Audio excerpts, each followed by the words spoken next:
تو اصل میں یہ کہانیاں محض لوگوں کو ڈرانے کے لیے نہیں ہیں، بلکہ یہ اس انسانی غم کی گونج ہے جسے تاریخ کی کتابوں میں شاید کبھی جگہ نہیں ملی۔ خیر، یہ تو تھی ستار اور میوزک کی بات۔ ذرا اس انتہائی لالچی تاجر کا قصہ بھی سنیں۔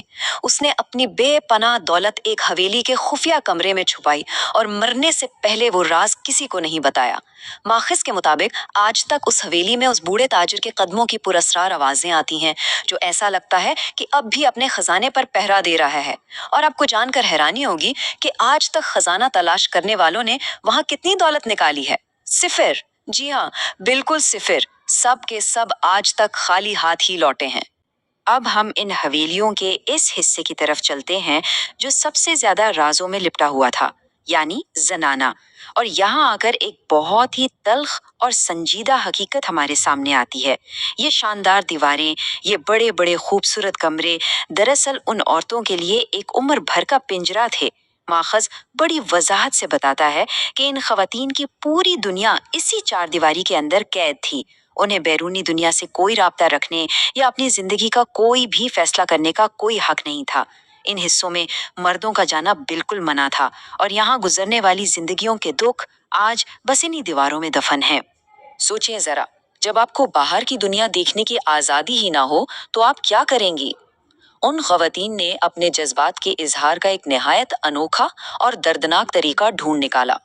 انہوں نے اپنے دل کی باتیں، اپنے خواب فن تعمیر میں نقش کر دیے۔ وہ آسمان، وہ ستارے اور وہ پرندے جنہیں وہ صرف کھڑکیوں کی آئینی جالیوں سے دیکھ سکتی تھیں، انہوں نے انہیں دیواروں پر کندہ کر دیا۔ تاریخ نے بے شک ان کے نام بھلا دیے ہیں، لیکن ان حویلیوں نے ان کی خواہشات کو ان شاندار نقاشیوں کی صورت میں آج بھی سنبھال کر رکھا ہوا ہے۔ اسی طرح زینانہ سے ذرا باہر قدم رکھیں تو ہیرا منڈی کی حویلیوں کی دنیا تھی۔ ان طوائفوں کی زندگیوں کا جو خاکہ ماخذ نے پیش کیا ہے وہ انتہائی متوازن اور آنکھیں کھول دینے والا ہے۔ ایک طرف تو یہ خواتین کوئی عام لوگ نہیں تھیں، وہ کلاسیکی موسیقی، فلسفے اور شاعری میں اعلیٰ تعلیم یافتہ تھیں۔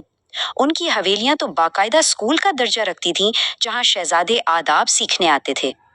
لیکن تصویر کا دوسرا رخ کتنا تاریک ہے۔ ان میں سے بہت سی خواتین کو زبردستی اس دلدل میں دھکیلا گیا تھا۔ انہیں کبھی یہ حق نہیں ملا کہ وہ شادی کر سکیں یا ایک عام معاشرے میں باعزت زندگی گزار سکیں۔ عیش و عشرت کے پیچھے یہ ایک بہت بڑا المیہ تھا۔ اب ایک بہت ہی حیران کن موڑ آتا ہے۔ جیسے ہی ہم تاریخ کے صفحات پلٹتے ہیں اور برطانوی دور شروع ہوتا ہے تو ان حویلیوں کا کردار بالکل ہی بدل گیا۔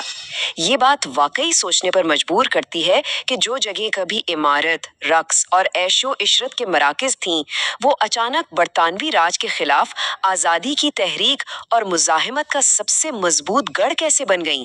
آخر ایسا کیا ہوا تھا؟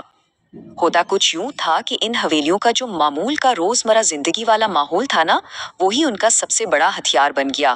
ظاہر میں وہاں عام چہل پہل ہوتی جس سے برطانوی پولیس کو ذرا بھی شک نہیں ہوتا تھا، لیکن انہی عمارتوں کے تہہ خانوں میں لالا لاجپت رائے جیسے رہنما آزادی کے خفیہ اجلاس کر رہے تھے۔ جب سینڈرس کا قتل ہوا تو بھگت سنگھ کے ساتھیوں کو انہی حویلیوں نے پناہ دی، حتیٰ کہ آزادی کے پیمفلٹ چھاپنے کے لیے خفیہ پرنٹنگ پریس بھی یہیں چلائے گئے۔ یہ عمارتیں اب محض رہائش گاہیں نہیں رہی تھیں، یہ ظلم کے خلاف بغاوت کے مضبوط قلعے بن چکی تھیں۔ لیکن ظاہر ہے اس بغاوت کی ایک بہت بھاری قیمت بھی چکانی پڑی۔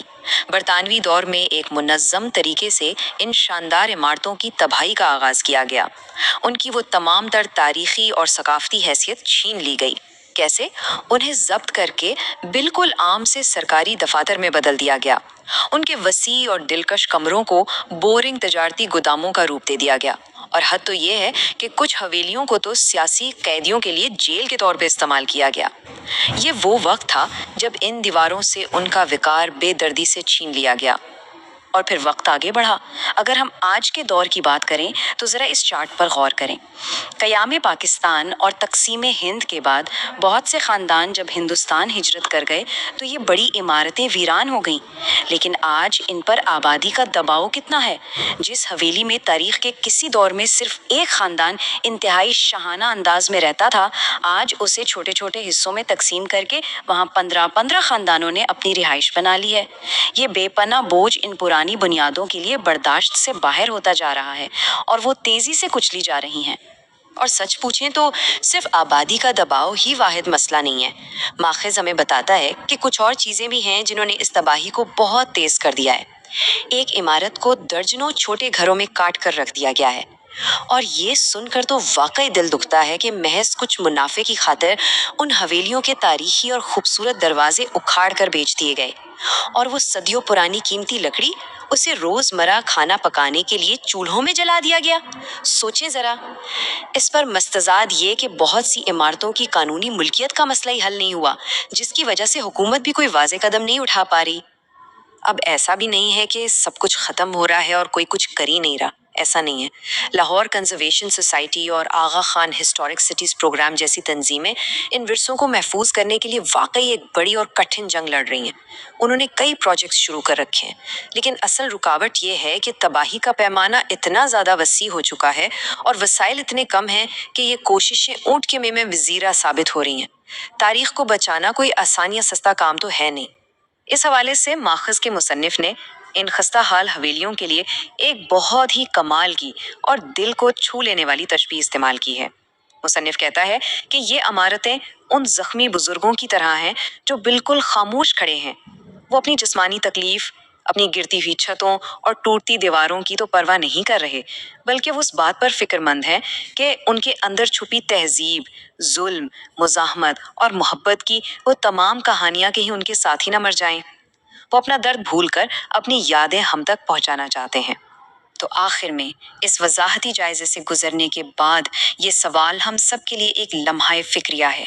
جس دن ان قدیم حویلیوں کی آخری اینٹ بھی زمین پر گرے گی تو اس کے ساتھ ساتھ محبت کے، المیے کے اور ان عظیم انقلابات کے کتنے ہی ایسے راز ہوں گے جو ہمیشہ ہمیشہ کے لیے مٹی میں مل جائیں گے۔ تاریخ بہت نازک چیز ہے، اور آج ہم نے یہ سیکھا ہے کہ یہ دیواریں محض پتھر نہیں ہیں، یہ ہمارے ماضی کی سانسیں ہیں، اور انہیں مکمل طور پر خاموش ہونے سے پہلے سننا اور سمجھنا ہمارے لیے کتنا اہم ہے۔ ہم امید کرتے ہیں کہ اس سفر نے آپ کو تاریخ کو ایک بالکل نئے زاویے سے دیکھنے پر مجبور کیا ہوگا۔